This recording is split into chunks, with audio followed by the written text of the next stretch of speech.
There can be only one. Hi guys, welcome back to our channel. When I heard Highlander was getting rebooted, I had that instant flashback of seeing the original years ago and thinking, wait, this is such a weird, cool concept. Immortals, swords, centuries of history, and one rule, pun intended, that's etched into your brain forever. Now it's coming back with Henry Cavill leading the charge, and the cast they've assembled around him is honestly kind of insane. So let's go through every confirmed character so far and what their stories might look like this time around. Let's begin.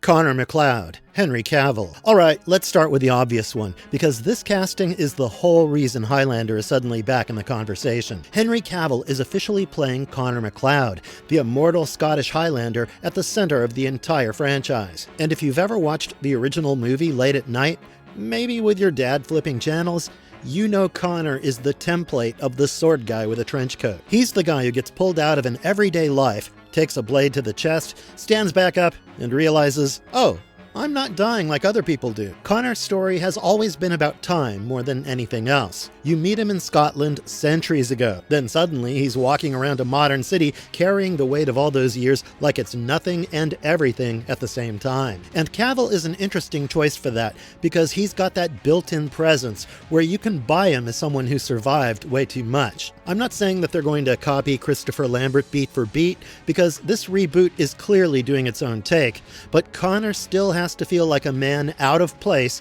in every era he's in. That's the whole tragedy of the character. Everyone around him gets a lifetime. Connor gets centuries. And if the movie wants sequels, this version of Connor probably won't be racing to the finish line in one story. It'll be more like we're watching the beginning of a much longer road. The fun part is that Connor is one of those characters where you don't even need 10 Immortals on screen to make him interesting. Just put him in a room, let him remember what he's lost, let him pick up a sword again, and you already understand why Highlander fans get so attached to this guy. You have the manners of a goat, and you smell like a dung heap.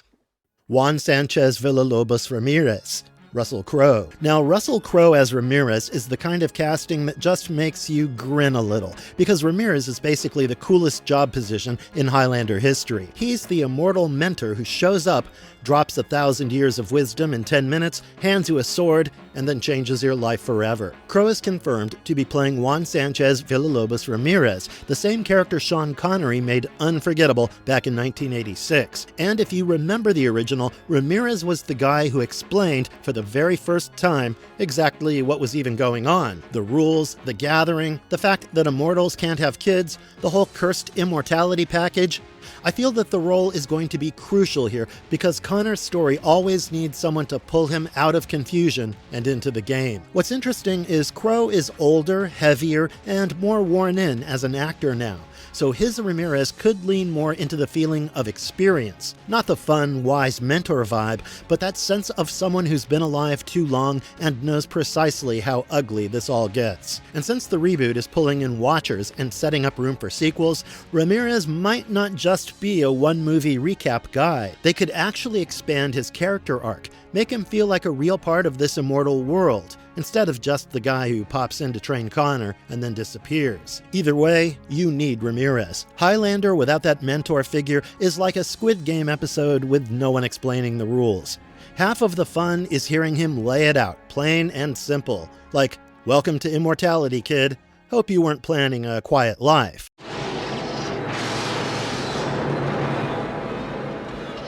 The Kurgan, Dave Bautista. Next up, we get to the problem. The guy every immortal in this story eventually has to deal with. And what makes it even more problematic for Cavill's Connor is that an ex-WWE superstar is playing that part. Yeah, that's right. Dave Bautista is set to be playing the Kurgan, which honestly feels like a perfect bit of casting because the Kurgan is anything but subtle. He's the main Highlander villain, as seen in the original 1986 movie, the one Connor can't avoid forever. Kurgan is an absolute force to be reckoned with. He showed up, he laughed, he wrecked everything, and he made the whole idea of Immortals feel terrifying instead of cool. The Kurgan's whole obsession has always been the prize. He doesn't want peace, he doesn't want answers, He wants to be the last one standing, head on the floor, lightning in the sky, end of story. And what makes him such a good antagonist is how old his hatred feels. He's been hunting people like Connor since swords were the only law on Earth. Bautista has that physical presence that makes you want to buy him as someone who just overwhelms you. And with Stahelski directing, you already know the sword fights are going to be brutal and clean. So the Kurgan might end up being the scariest part of the reboot if they get him right, because Highlander needs that. Connor's immortality only feels tragic if there's someone out there making sure it never feels safe. In the years to come, will you light a candle and remember me on my birthday? Heather McLeod, Karen Gillan. Heather is one of those characters people don't always talk about first, but she's the reason Connor's immortality actually hurts. Karen Gillan is confirmed to be playing Heather McLeod, Connor's wife from his earlier life in Scotland. And if you've seen the original, you remember what that part of the story does. Connor can swing swords forever, sure, but Heather is the reminder that the people he loves don't get that deal. Their relationship is simple, and that's what makes it land. It's Connor trying to have a life before he fully understands what he is. You can picture it already. The early years, the warmth of home, the belief that time is normal. Then the truth creeps in. Heather grows older, Connor doesn't. That's the kind of heartbreak Highlander always needed in the middle of all the duels and mythology. I think Gillan is an excellent pick for this role because she can convey warmth quickly and quiet devastation as the years pile up. Heather's role doesn't need a lot of screen time to stick. She's basically the emotional scar Connor carries forward. Every time he's walking around in the modern day, she's part of why he looks tired, even when he's standing upright. If the reboot gets Heather right, Connor's whole story gets heavier immediately, because immortality stops sounding cool real quick once you see what it costs. You refuse to let anyone love you. Brenda Wyatt, Marisa Abela. Brenda Wyatt is the character who pulls Highlander back into the modern world. Marisa Abela has been confirmed to play Brenda, Connor's present-day love interest, the same role Roxanne Hart played to Lambert's Connor. Brenda is basically the audience's way into all this, especially the first-timers. Connor can talk about hundreds of years and Immortals and the Gathering all day, but Brenda is the normal person standing there like, wait, what are you even talking about? In the 1986 movie, Brenda was the one who started asking the right questions, digging into Connor's history, realizing he wasn't just some mysterious guy with a sword hobby. She's the human anchor, the one who makes Connor explain himself. And in a reboot, that role gets even bigger because modern audiences need that bridge again. Someone who isn't part of the immortal world, but keeps stumbling into it. Abela is a really interesting casting choice too, because she can play smart and grounded without turning Brenda into a superhero sidekick. Brenda works best when she feels like an actual person caught in something ancient and dangerous. She just needs to be close enough to Connor that the immortal world starts bleeding into her life. Without Brenda, the modern timeline becomes all immortals talking in riddles. With her, it feels real. And if you're someone who's getting into this lore for the first time, Brenda's character will be extremely important to you.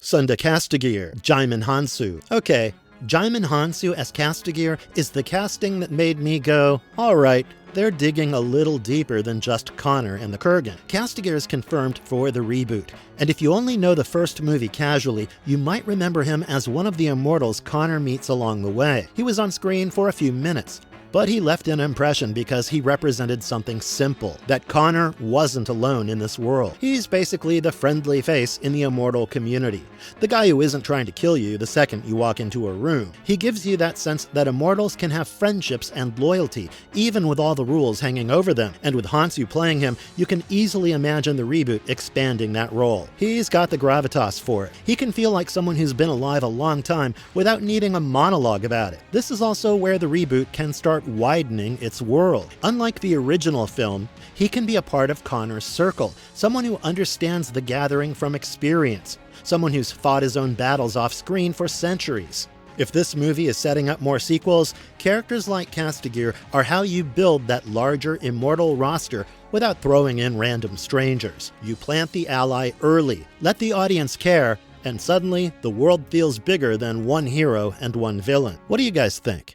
The Watcher's leader, Jeremy Irons. Jeremy Irons showing up in a Highlander cast list is such a WTF moment in the best way, because once you hear he's playing the leader of the Watchers, you immediately know this reboot isn't playing it totally safe. Irons is confirmed as one of the villains, and his character runs this shadow organization that keeps tabs on Immortals. If you only ever watched the 1986 movie, the Watchers might not even be on your radar. They weren't part of that story. They really became a thing in the TV series, where they were basically these obsessive record keepers, tracking Immortals through history, promising they'd never interfere.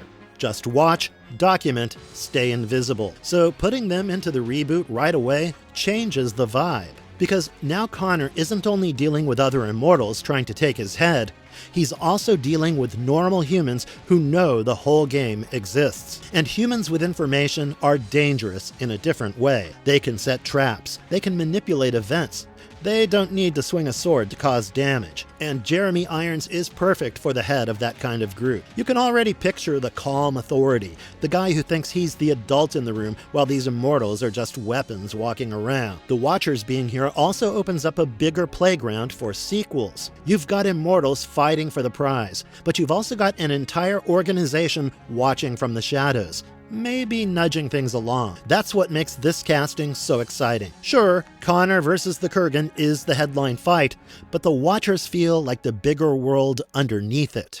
The unknown cast members, Max Zhang and the rest. Alright, here's the fun part, because Highlander always leaves room for surprises. We've got a handful of actors confirmed for the reboot, but their roles are still being kept under wraps. Max Zhang is in a leading role, but nobody's saying who he's playing yet. Same story with Kevin McKidd, Siobhan Cullen, Jun Sa, and Nassim Lice. They are on the cast list, but the character names are still locked away. And honestly, if you know Highlander, you can already guess the buckets these people usually fall into. Somebody here is probably another Immortal we haven't met yet, because you can't build a gathering story with only 3 players on the board. There's always that extra fighter who shows up with their own centuries of baggage. Someone is likely tied to the Watchers too, because once you introduce a secret organization, you need boots on the ground. Agents, trackers, the person following Connor through the modern world, while pretending it's just a coincidence. Max Zhang is especially interesting to me because I am a fan, and if you've seen him in action roles, the idea of him in a sword-heavy Highlander movie feels like a no-brainer. He could be an ally, a rival, maybe even a future villain the first movie just sets up. This cast list tells you that they are steadily planting people now for stories they want to tell later. So until we get official character reveals, this is the section where fans can speculate responsibly. New Immortals,